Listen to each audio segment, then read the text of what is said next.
welcome to this week's episode of A Plus Wrestling here on A Plus Productions, where we chat all things sports, entertainment, and wrestling. And here on A Plus Wrestling, we're going to be chatting pro wrestling. Specifically, we are going to be going through last night's AEW's final pay-per-view of the year. And boy, oh boy, what a show it was. And like many times, you know, AEW, sometimes they anger you so much, but then they put on a pay-per-view and it must be talked about because that's what everybody is doing today. We're hosts. I'm Boris, and this week I am joined by Matt.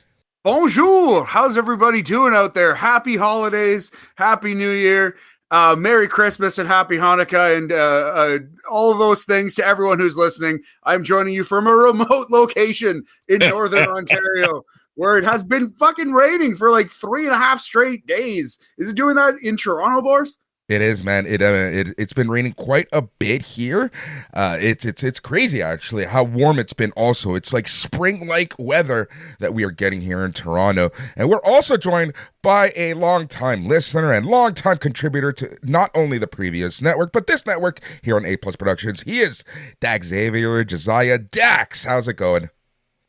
I am doing fine. Happy holidays, you too. Happy holidays, wrestling fans. And yes, you guys, we took some of your weather and rain as well. So we're experiencing all of that up here too. It's weirdly warm. It's weirdly warm. It's been a weird couple days. But here we're going to be talking wrestling. And as we inch closer to the end of the year, just remember that we're going to be having a couple specials for you over the next week, including the best and the worst of 2024. Really looking forward to that. And I think people are going to be surprised by some of the results, not surprised by other results. But as always, it is the most fun 2 shows of the year. We're going to be joined by a panel of contributors here at A Plus Wrestling. All right, let us just jump right into things. We want to be talking AEW Worlds, and let's get some thoughts on the show first. So I'm going to be starting over with you, Matt. Matt, what did you think of the show overall?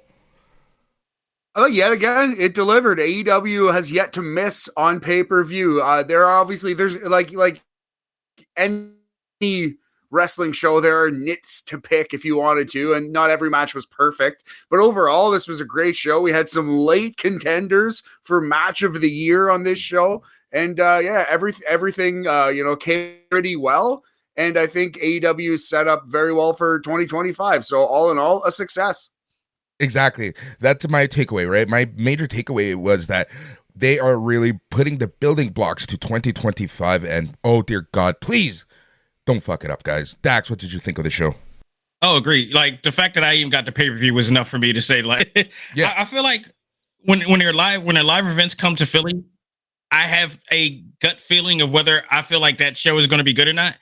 And my gut feeling has been right for a long time. There has been some bad live events recently that they have had, and I did not want to attend. And then pay-per-views, I was like, now pass this over. It's rare for me to do, mind you. This one I just felt like I need, especially because I've enjoyed the Continental Classic, and I wanted to see this was going to end. And safe to say, I was not disappointed from start to finish, with possibly one of the best openers in a long time. Exactly. We're going to be talking about that real quick. But let's talk about the Continental Classic. Matt, you and I over the past weeks, and even Dax, we were talking about how the Continental Classic overall, week to week, just didn't feel, as well booked as it was last year. Are you happy with the final results, Dax? More than ever after last night, because when we talked last time, if I remember correctly, I was saying I'm not yet ready to admit defeat on this yet because I want to see how it just goes. And sometimes it just, it just didn't hit. I think as it's kept getting closer to, the pay-per-view, it got better and better. And then stories were being told within it. And I was fully enjoying this. And it became, I almost enjoy it better than I did last year. I think overall last year's, the whole entire from start to finish last year's was great because it was new, it was fresh.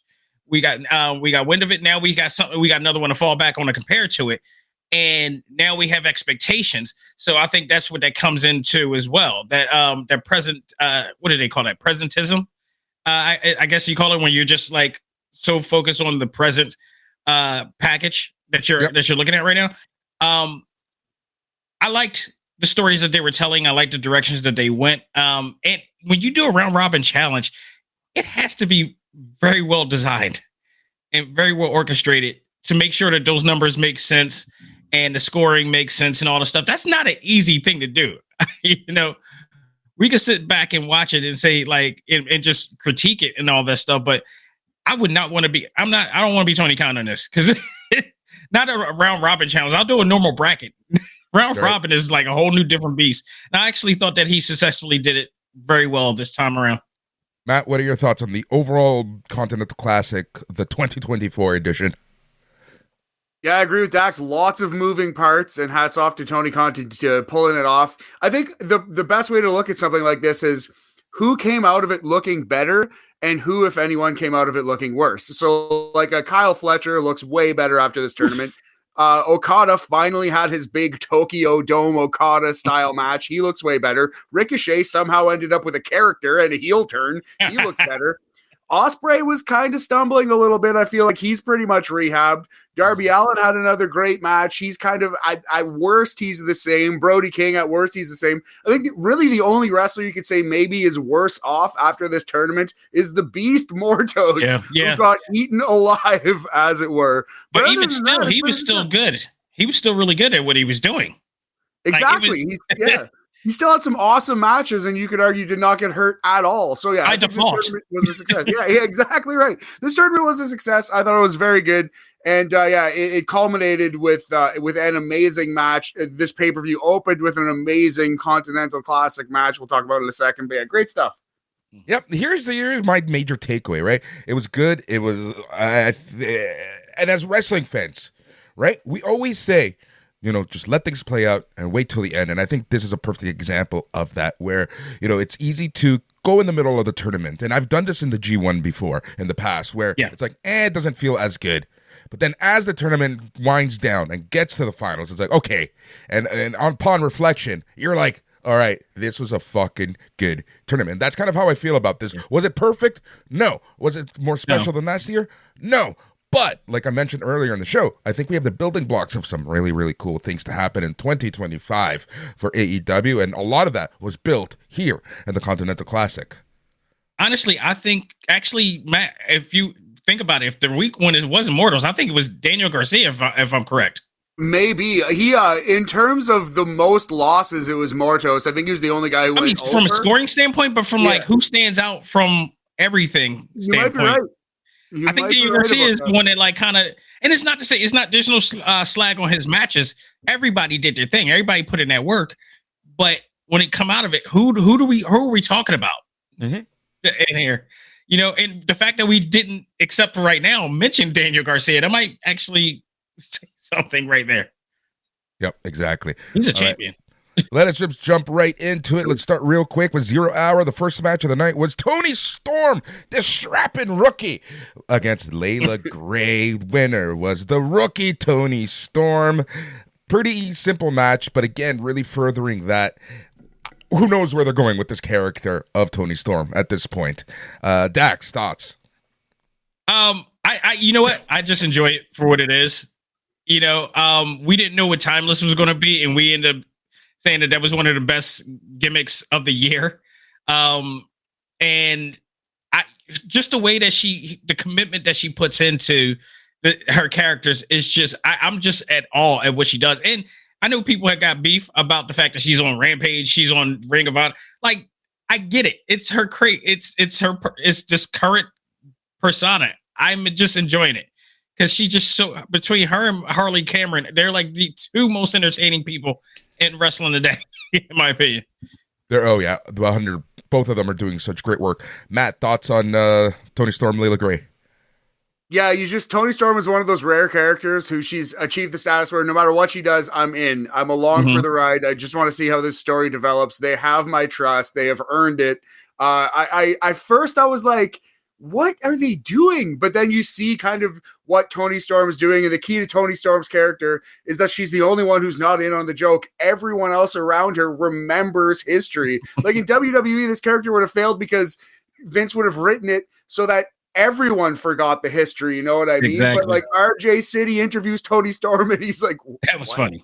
what are you doing? Yeah, like, so I love this character. Yeah, this is hilarious. This was a Stardom opener on 0 Hour here. Tony Storm just wrestling that quick roll up, that underneath, that young lion style. I actually thought this match was low-key brilliant. Like, I love this. All right, let's move on to Timeless Jeff Jarrett versus Big Dude QT Marshall. All right. That was just a match. Exactly. That was just a match. It was just a match. And the only thing I will critique, if I'm correct, and I got to go watch it again. First of all, I never liked the stroke. Pause. I never liked that move at all. And it just didn't look like QT, who normally does setups really well. I don't think he took that move really well at the end. So it didn't do anything for me. Matt. Yeah, I feel you on that one. Yeah, I am a fan of the stroke, but no, I totally know what you mean. One thing I do want to say, and I said this on the Facebook, but Jeff Jarrett to me totally encapsulates the good and the bad of AEW, and hopefully now that he's going on this like retirement tour, it seems. Yeah. Hopefully we're going to get a little more Jeff Jarrett. But okay, so the good of AEW, they made a 57-year-old career heel who he's worked as a babyface in Memphis when he was young, but on the main stage of wrestling, WCW, WWE, his entire careir has been like a lowly, cheating ass, dastardly heel, and he's one TNA of the as well. He's one of the biggest baby faces in the company. He has like a 100% approval rate. Everyone loves Jeff Jarrett. That's amazing that AEW did that, but he's such a small part of the show. He doesn't ever get to use that. They don't ever use this amazing character that everyone is in on. He's just being wasted like 100 other people. So it's just like, it's sick that AEW does this, but it's like, fuck, use the guy more. But now it seems like they're going to.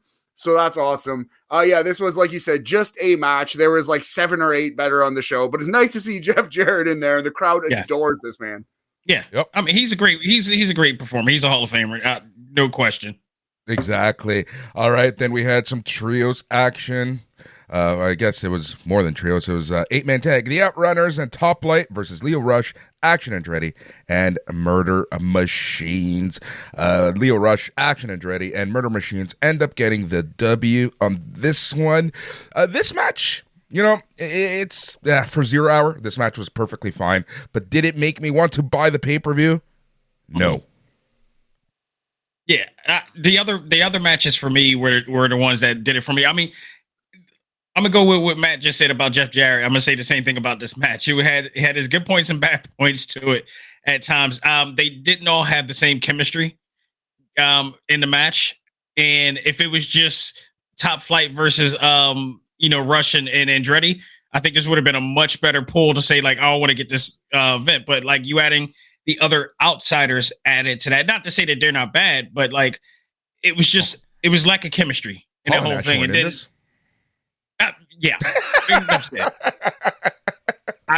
I don't even know if they would have been able to do better than what they were doing. They would have lawn darted everybody at this point. Exactly. Matt, any thoughts on this match? No, it was fine. It was pretty much what I expected. They're really leaning into the Action Andretti, Leo Rush heel isms. I kind of hope they win the tag team titles from Private Party. I love Leo Rush. And I think he's kind of been his own worst enemy in his career, but it seems like he's focused. He's ready to go. He knows he's got a good shot now. And I think he's an incredible talent. Obviously a smaller dude, but yeah, he's great. And Private Party, they came out at the end of this match. They got a pretty big pop. I was surprised. It was nice to see how popular they were. They are New York boys. They were in Long Island, right? I believe, was it? Yep. Yeah, I believe so. No, Orlando.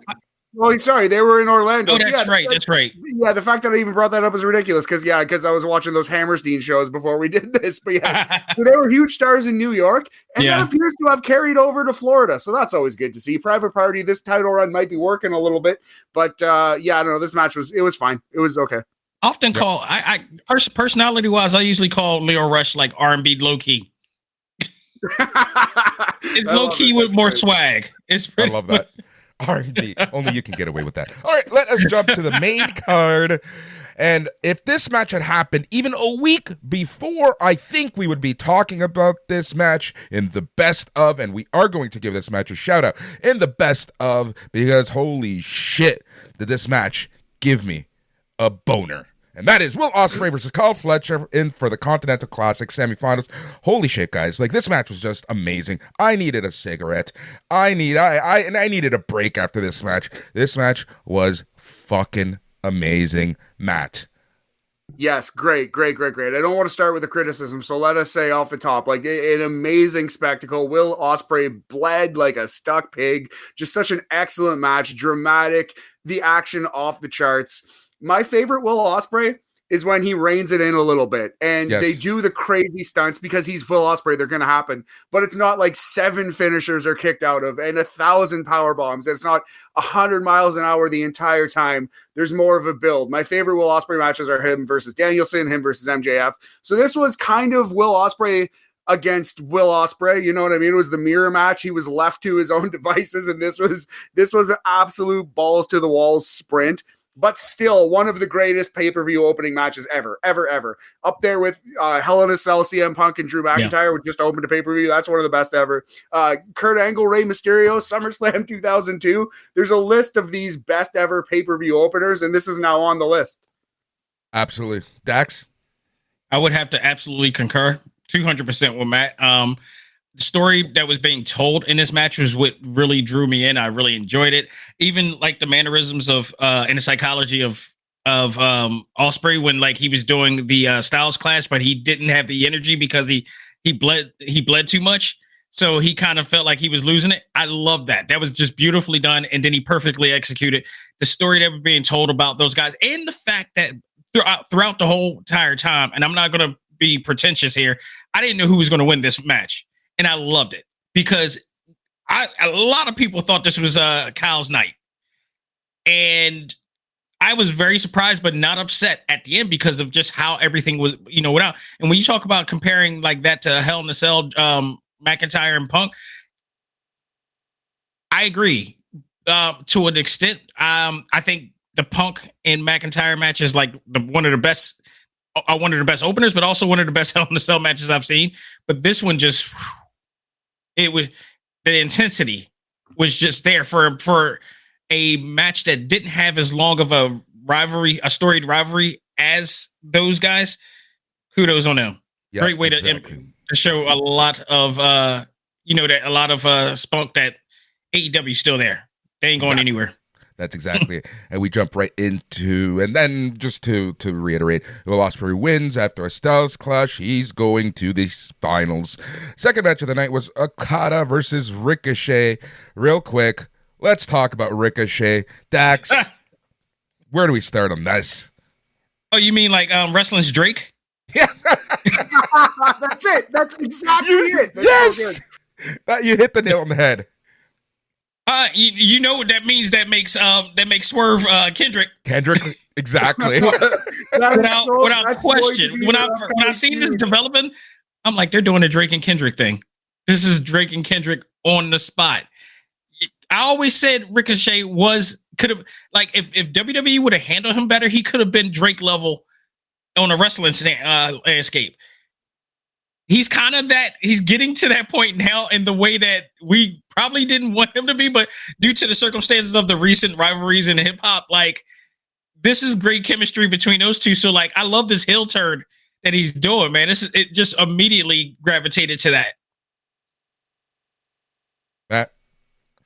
That's such a great call. That's why we need you here, Dax. That's such an excellent call. You're so right, and you can see it happening before your eyes. There were 1,000 crazy, violent, brutal wrestling moves on this show, but my favorite spot of the night was Okada snap mares Ricochet, and he hits the ropes and hits him again and goes up and goes down and goes left and right and does his own one-man crisscross and then stops and slaps Ricochet in the back of his The crowd went so bananas for that. The crowd chanted "Holy shit" for a smack on a man's head, and then chanted "Na na na na." Na na na na, hey hey hey, you're bald to Ricochet. Just so great. Just that's why AEW rules, because the crowd does still love these shows. Yeah. And yeah, this wasn't quite as good as the amazing classic opener. This is still a great great wrestling match. Ricochet and Okada. What more could you want? Yeah, this is really good. Okada ends up winning after a Rainmaker. Swerve comes out, and they continue their feud. And I think that this is going to be a fantastic feud leading into 2025. And as Dax just said, this is Kendrick Lamar versus Drake in 2025 in AEW. Really looking forward to this. This is so good. Let's keep rolling through. The third match of the night was for the AEW Women's Championship. Mariah May versus Thunder Rosa in a Tijuana street fight. This match was good for what it was. I enjoyed this match. Very good match for Mariah May. She ends up winning. And yeah, like there's not much to really dwell about in this match. Thoughts, Dax? No, I thought the chemistry was great. I think we need to give Mariah May many flowers for a lot of reasons this year. She started off slow and we didn't know where she was going. And people, we were talking sometimes and we were saying like, she hasn't gotten that spark yet. But when she turned heel, that changed her whole entire, trajectory of being a really top heel. And she feels like a top heel. She really puts in that work. Second, and in this match, I thought it was really well done. She played that role. Thunder Rosa, I haven't seen Thunder Rosa this energetic in quite some time. And I don't know if her father was the inspiration for this, probably so. But she, they worked together really well. And then on top of that, Mariah May has no business looking that damn good with cargo pants. Right. I've seen many people for years wear cargo pants and wrestling. Never looked like they modeling for Victoria's Secret. Right. It's ridiculous. Matt, thoughts on this match? Definitely rocking the cargos better than a 07 John Cena for sure. But I really love Mariah May. I think she's an excellent character. She's an excellent wrestler. She really gets it, and she's getting better all the time. This was fine. This was a hardcore match. It was what it was. I thought it was on the good side. It was better than, like a Road Dogg versus Gangrel or somebody Al Snow versus blank matches, So yeah, this was fine. I like the family stuff here. All in all, a W, a win for all involved, except of course Thunder Rosa. Yep. Had no issues at all with this match either. All right, we jump to MJF versus Adam Cole for the AEW Dynamite Diamond Ring. All I can say is that these two better not interact for the next 5 years, because I'm just over these two. Match was good, but I'm just glad that this is all done.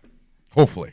Yeah, I felt bad for these guys because they both bled. They worked their asses off for a match that the crowd didn't care about, that currently has a 5.51 out of 10 on Cage Match. And Cage Match is whatever. It's the Rotten Tomatoes of wrestling. It doesn't necessarily always reflect quality, but that just tells you what the general consensus is right now on this match. Nobody appreciated it. No one has time for it. It's because the feud was so botched, for lack of a better term. Yeah, like you said, Boris, I hope it's over and they go their separate ways for a long time. This match was to wrestling what the multiverse is to Marvel. I love that. Fucking Dax just killing it today with the references. Jesus Christ. This is what happens when I don't get that much sleep. No, don't get high, people. Just don't sleep. That's all you need. You'll get inspiration. For those who don't understand, the multiverse essentially ruined the MCU for years and years and years and years, and we're only now maybe starting to get out of it, much like the Devil and all of this, whatever, with MJF and Adam Cole. A lot of people, just as much as everything CM Punk did, this hurt AEW quite a bit. So, yeah, great call. It didn't help. Damn sure didn't help it.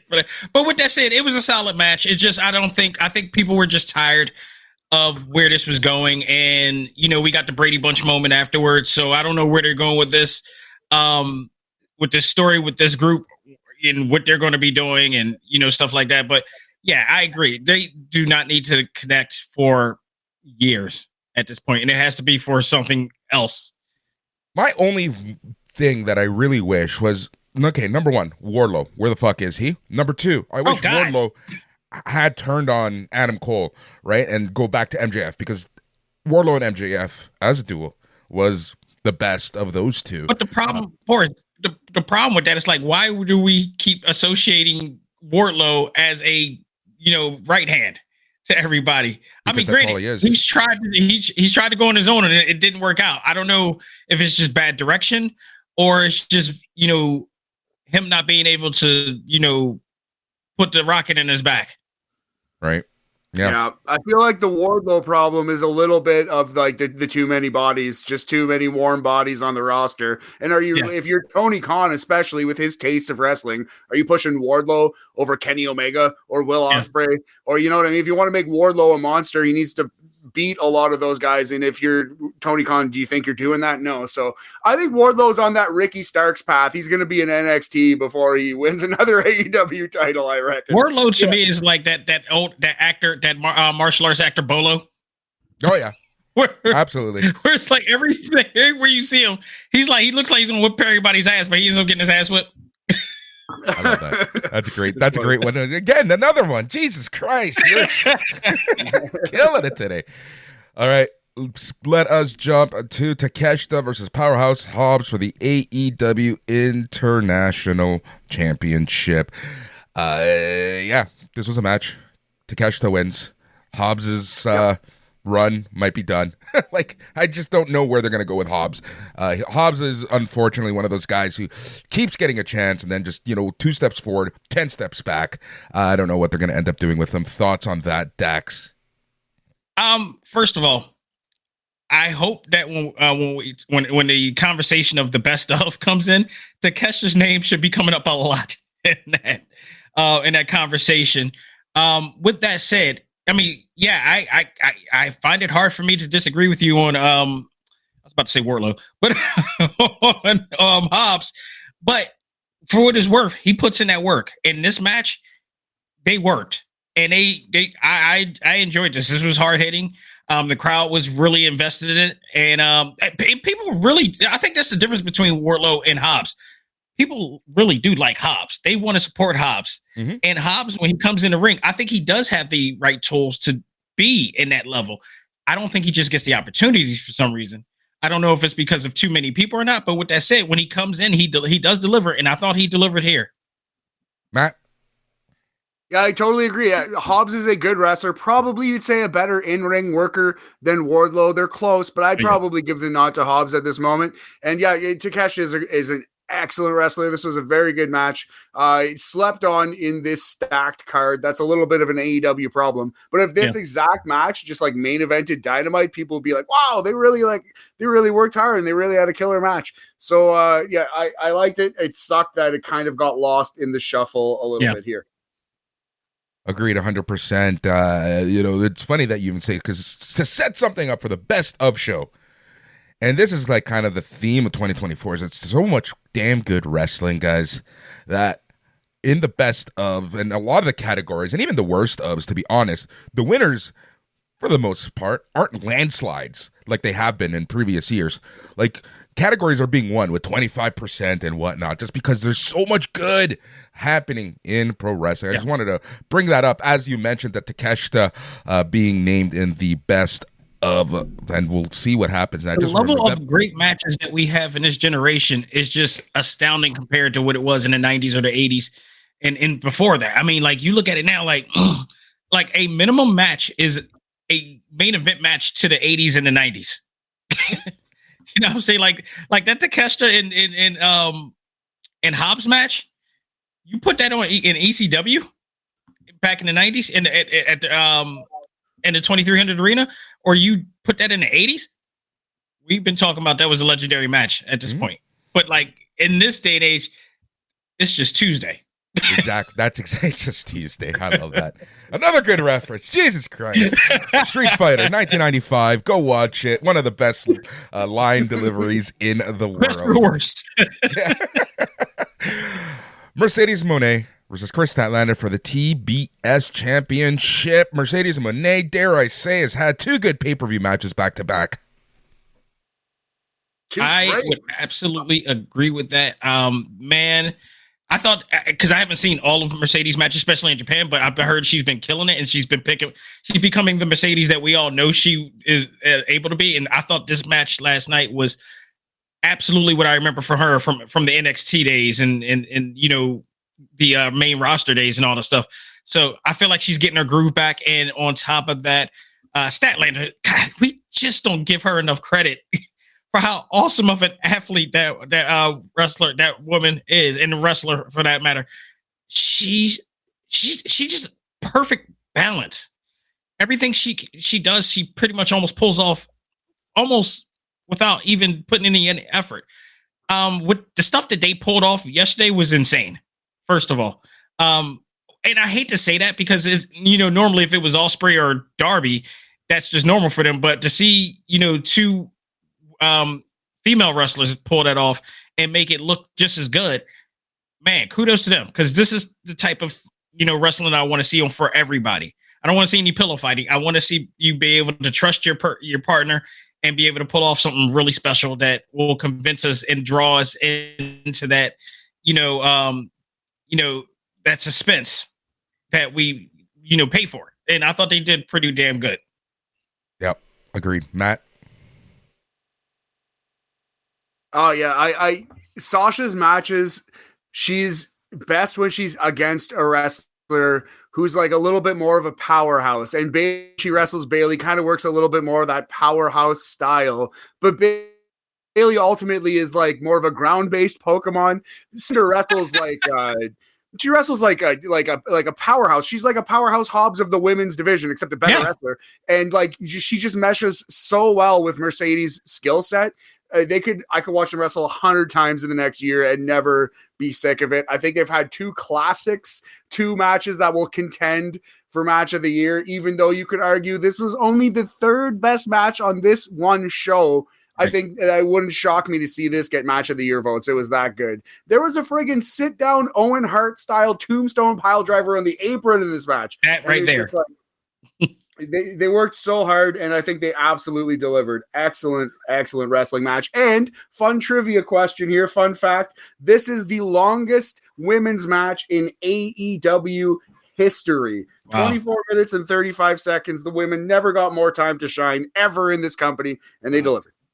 I want to add another thing, too, about Mercedes is that basically what makes Mercedes so damn good is she understands how to do psychology and facial expressions. When Statlander beat the 10 count, the look on her face, and shout out to the cameraman for making sure that we saw that. The look on her face was so awesome. Yes. And look, as she looks at Statlander's like, my God, this is not over. Why aren't you dating? As Tony Schiavone wanted to say, like, why aren't you done yet? And I thought it was brilliant. This is just one of those things that we don't give her credit for, or we don't, really pay attention to, but it made the match, again, another great story told. Yep. It's safe to say Mercedes Moné got her smile back. She's on a roll right now. She's on a streak right now. Let's see what 2025 brings for her. Let us jump to the Continental Classic Finals. Will Ospreay versus Okada. What a match. Not as good as their two previous matches, but still a very, very good match. Talk about somebody that got the groove back. we got the Okada that we've been wanting for a long time. He was just chilling for like months on end. Boy, was he saving his energy, and it was well worth the wait. Yep. He was hard hitting. He was his own self again. And I love the way it was finished. Oh man, it was just beautiful. Matt. Yeah, he treated his entire AEW run with a few exceptions to this point, like it was the Road to Dontaku tour or something. But this was Tokyo Dome Okada. This was the real one.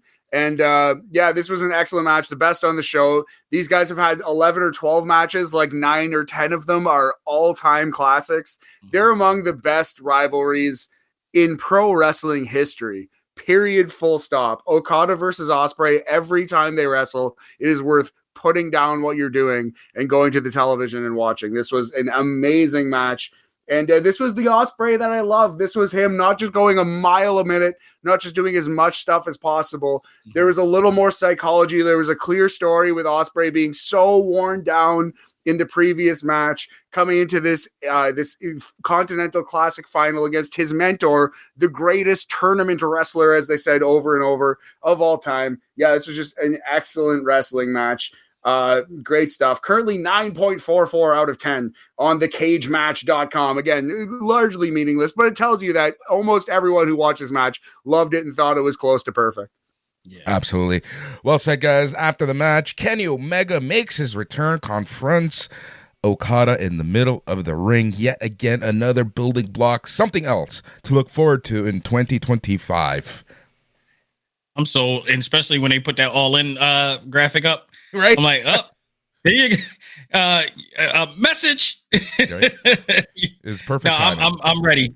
Yeah, I am very much ready. I think that right there, that little moment right there is going to wake fans up. Because, if you want to sell tickets, that's going to sell. Exactly. Matt, anything to add there? No, yeah, I agree. It's nice to see Kenny back. Hope he's healthy. Can't wait to see him versus Gabe Kidd in the upcoming Wrestle Dynasty show in Japan.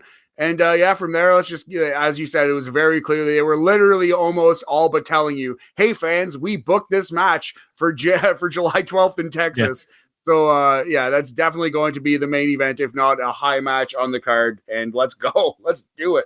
Exactly. Side note, you mentioned that Gabe Kidd match just coming up, man. I watched that promo that he did when I think he was in the bathroom or whatever like that for New Japan. I love that promo because it felt like almost like a mixed martial arts style, promo that he did or interview that he was doing in there. I love the way they produced that and put that together. So yeah, I was like more intrigued to want to see these guys come back. I think there's going to be a great match. Yep. This is Kenny Omega, Shawn Michaels' road to recovery. Exactly. Yes. That's exactly it. Really looking forward. And hopefully Omega is the Omega that we have seen from 2017 to 21. All right, let us jump to the main event for the AEW Championship. Jon Moxley versus Orange Cassidy versus Hangman Adam Page versus Switchblade Jay White. This match was okay. I think that there was just so much on this card that by this time I was just like, it was good, but it wasn't better than Fletch or Ospreay. It wasn't better than Ospreay Okada. It wasn't better than Okada Ricochet. It wasn't better than Statlander Monet. Holy shit, did this pay-per-view have a lot of great matches. And this really, at the end of the day, this match kind of got lost in the void, similar to the MJF Adam Cole match. Matt, thoughts? Yeah, same vibes too. It's a story that a lot of people are getting sick of. Nowhere near as bad as MJF versus Adam Cole, which literally has a 100% disapproval rate. Like, nobody liked that MJF Adam Cole feud. This feud still has some intrigue. This like Moxley story still has a bit of juice to it. But at the same time, people are sick. They're sick of the trope of the heels interfering. We see it nonstop in New Japan. We see it nonstop in WWE. Now AEW is just reaching into that bag of tricks too. This I appreciated the storytelling they tried to do here, where like when the baby faces were on the same page, they could handle Moxley, but they kept infighting, and that's how Moxley won, which exactly is what Moxley said would happen, and exactly what Orange said he wanted to avoid. So I understand the storytelling they're doing here. It was a better match on paper than it actually was at the end of a 3.5 hour pay-per-view. Yep, agreed. And then Moxley wins. FTR's out. Anna Copeland is back. Again, another building block for 2025, and we're getting that match essentially right away as the Death Riders are facing FTR and Adam Copeland on January the 1st. That's this Wednesday on Dynamite. Yeah. My only, I don't know where the only problem I have with this match. Well, it was not just, I don't really have a problem with the match because it was just, it was just there, and like you said, when you compare and contrast it to like the other matches, it felt like that should have been opener. Everything else leading up to it, in reverse, should have been like the main event to that extent. But my problem is all this was to build up to Adam Copeland coming back to face Moxley. What's happening to the other three? It was like they're no longer the focus anymore, and it was like they were just cannon fodder in a lot of ways. Yeah, that's kind of how it felt, right? Like I kind of felt like, unfortunately, this match was a build up to just the ending, which was, Adam Copeland's return, which isn't a bad thing, but sometimes you just forget and it gets lost in the void. When you hang, man. Exactly. It is what it is, though. But what a fun way for AEW to end the year. And like I said, building blocks for 2025. Before we go, real quick, Matt, AEW 2025, what are you thinking? What are you hoping? I think it's in good shape. I think it gets unfairly maligned. AEW does. It deserves more credit than it gets right now.